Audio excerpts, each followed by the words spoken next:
दृष्ट्वा तु पाण्डवानीकम् व्यूढं दुर्योधनस्तदा आचार्यमुपसंगम्य राजा वचनमब्रवीत्। उस समय राजा दुर्योधन ने व्यूह रचना युक्त पांडवों की सेना को देखकर द्रोणाचार्य के पास जाकर ये वचन कहा।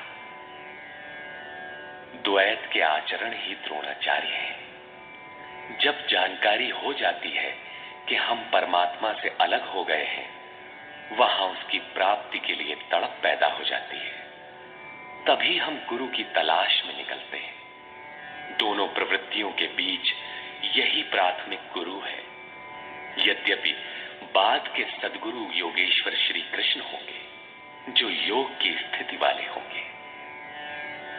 राजा दुर्योधन आचार्य के पास जाता है। मोह रूपी दुर्योधन।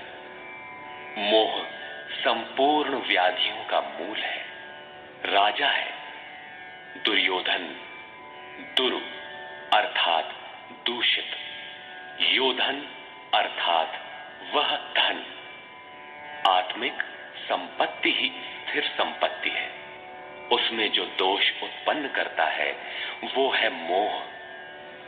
ये प्रकृति की ओर खींचता है और वास्तविक जानकारी के लिए प्रेरणा भी प्रदान करता है। मोह है तभी तक पूछने का प्रश्न भी है, अन्यथा सभी पूर्ण ही हैं। अतः व्यूह रचना युक्त पांडवों की सेना को देखकर, अर्थात पुण्य से प्रवाहित सजातीय वृत्तियों को संगठित देखकर, मोह रूपी दुर्योधन ने गुरु द्रोण के पास जाकर यह कहा।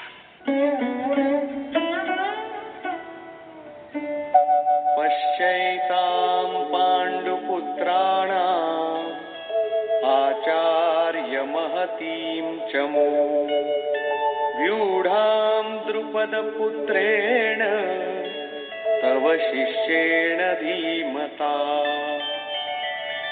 हे आचार्य, आपके बुद्धिमान शिष्य द्रुपद पुत्र धृष्टद्युम्न द्वारा व्यूहाकार खड़ी की हुई पांडु पुत्रों की इस भारी सेना को देखिए।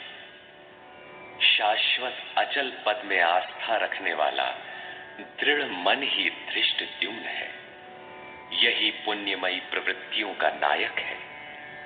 साधन कठिन न मन कर टेका। साधन कठिन नहीं, मन की दृढ़ता कठिन होनी चाहिए। अब देखें सेना का विस्तार। अत्र शूरा महेश्वासा भीमार्जुन समायुधि युयुधानो विराटश्च द्रुपदश्च महारथः।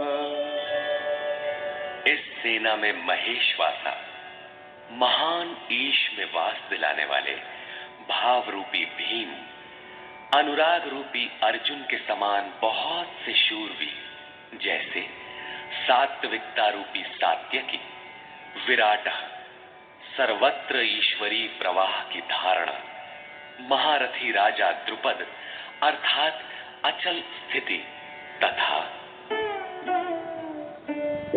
धृष्टकेतुश्चेकितानः काशीराजश्च वीर्यवान् पुरुजित् कुन्तिभोजश्च शैब्यश्च नरपुंगवः।